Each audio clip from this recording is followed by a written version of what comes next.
my friends. I just wanted to say good morning and welcome to Tuesday. Excuse me. See, I don't even know what day it is. Welcome to Tuesday. So, if you look at social studies today, you're going to read Setting the Stage, and then we're going to look at the two maps and the questions below. So, let's get started. Ancient Greece. As sunlight falls on the mountains, hills, and coasts of Greece, reflecting off the surfaces of the sea, whitewashed buildings, and ancient ruins, it is dazzling, brilliant, and vibrant. In ancient times, the light of Greece was unaffected by the haze of modern pollution and was surely even more magical than today.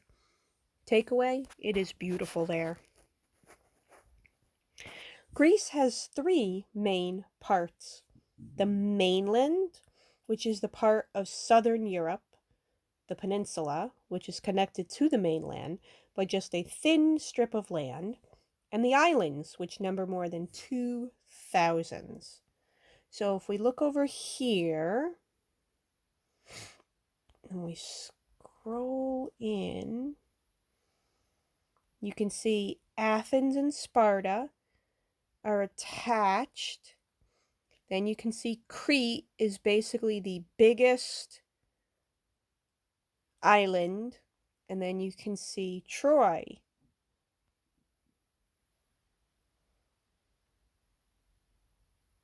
Boop, boop, boop. I need like moving in the textbook music. The peninsula where the Macedoниans once thrived is called the Peloponnesus. I'm going to say that again because that is a really long word. Peloponnesus. The largest island, Crete, lies in the Mediterranean Sea, south of the mainland. The Minoans lived on Crete, but most of the islands of ancient Greece were not suitable places to live. So even though there's 2,000 of them, most of them didn't have human life. Settlement in ancient Greece was influenced by geography, just as it was for other people of other ancient cultures. So we've talked about what they needed to survive and why they moved there. Same thing. High mountains separated ancient Greek communities from one another, which made it easier for the Greek people to interact with outsiders than with each other. So it was actually easier to trade with outside civilizations than it was to trade with themselves because of the mountains. Most of Greece is covered with steep mountains. Mount Olympus is the highest, rising about 9,500 feet above sea level. The rest of Greece is made up of lowlands along its many miles of coastline. Coastline is where it meets up with ocean. Greece is surrounded by seas on three sides: the Aegean to the east, the Mediterranean to the south, and the Ionian to the west. Carved out of the land where it meets the sea are many deep inlets and protected bays. So shipbuilding, fishing, and seafaring were important in ancient Greece. In other words, the ocean was the important time. Notice, we've just talked geography. We have not mentioned a river. Every other unit we will do, we mention the important river. This week, we keep saying there's one civilization that doesn't have a river. This is it. In early times, coastal villages were separated by the high mountains. The soil was poor and level land was scarce, but farmers grew olives, grapes, and fruit and nut trees along the coast. Cattle could not graze on the steep hillsides of Greece, so the Greeks raised sheep and goats. Cattle is like cows.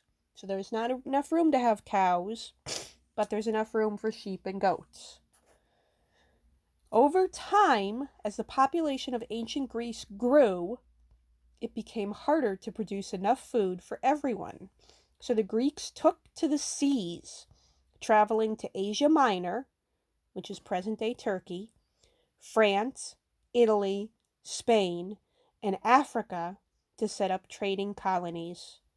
The map of the world of the ancient Greeks, about 550 BCE, shows Greek colonies and trading routes.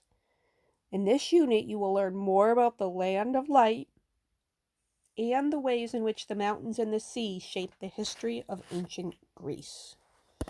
So again, we can go back and look at some of the maps. So we've got trade routes. Notice the trade routes are basically water routes. So far prior to this, we've had things like the Silk Road that was across land. The reason Greece is different is it was basically through the water. Then if we scroll down to the other map, we can see ancient Greece, and you can see what they were talking about, that there's a part attached to the main, and you can see, excuse me, the Peloponnesus, and you can see all the little islands. If you scroll in really tight, it talked about how the peninsula is attached by a very thin piece of land. If you find Thebes, and I'll scroll in even more, and you go all the way down, you'll see this little piece of land. If you scroll out, the land is so small, it almost looks like the Peloponnesus is an island, but it's not. And then you can see all the little green islands around. So we're going to scroll out, scroll down. Geography skills. Analyze the maps in this section of the text, then answer the following questions to fill out the map as directed. So there's your map. Usually you guys do this on paper, but this is exactly what you do. We've got a map.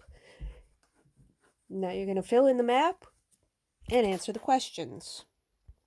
Notice again, there's all types of things that you have to help you fill in the map.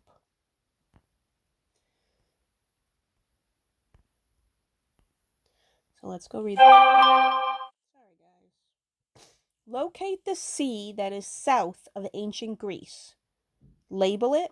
What sea lies along the eastern coast of the Greece, and label it. So everything we talked about. On what continent is ancient Greece located? So you're going to write the answer and then label it. Answer, label it. On which continents did the ancient Greeks establish settlements? On your map, shade these colonies and label the continents. You're going to get that from the map above.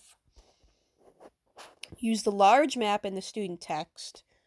We don't have that, so you're going to use the map above and make it bigger to name the peninsula in Europe that had Greek colonies that were farthest away from the mainland. Then use the scale of miles on the map in the student text to measure the approximate distance from the mainland Greece to this colony.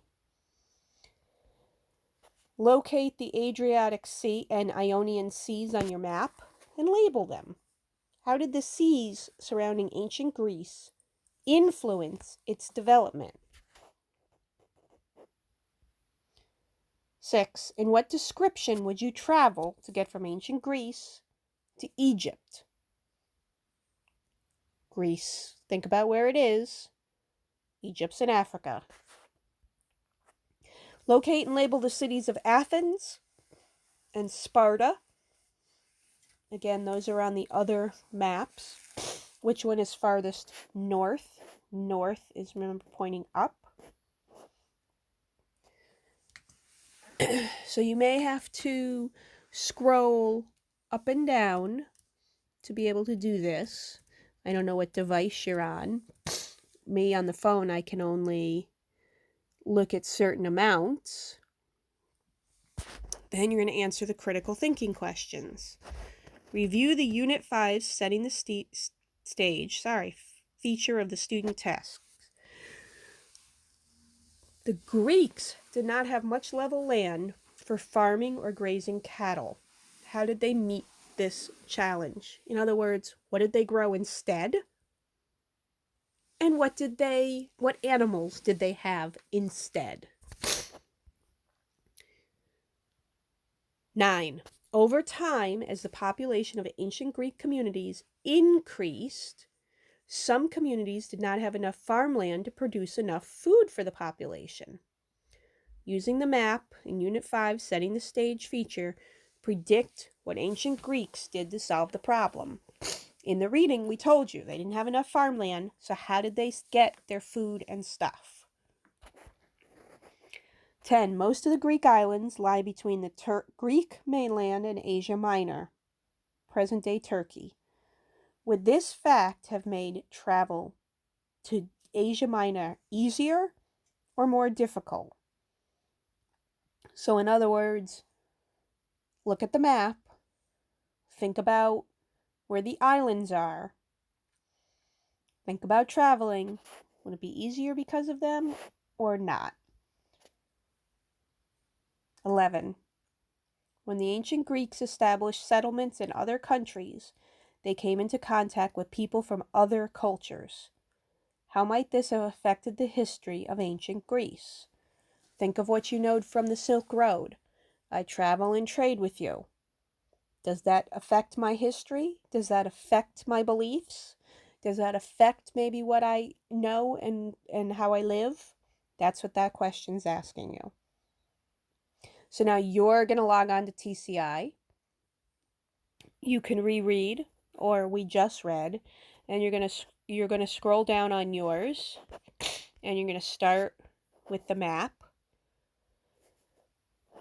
Just to give, so they've labeled Greece, and if you scan in, you can start to see all the things you need to see. Remember, those dots represent water. So if you sort of center yourself, you can see Greece. You can see the Peloponnesus. Remember, the big island there is Crete. And then you have all the little islands. So good luck. If you have trouble, let me know, and I'll help you out. Bye-bye.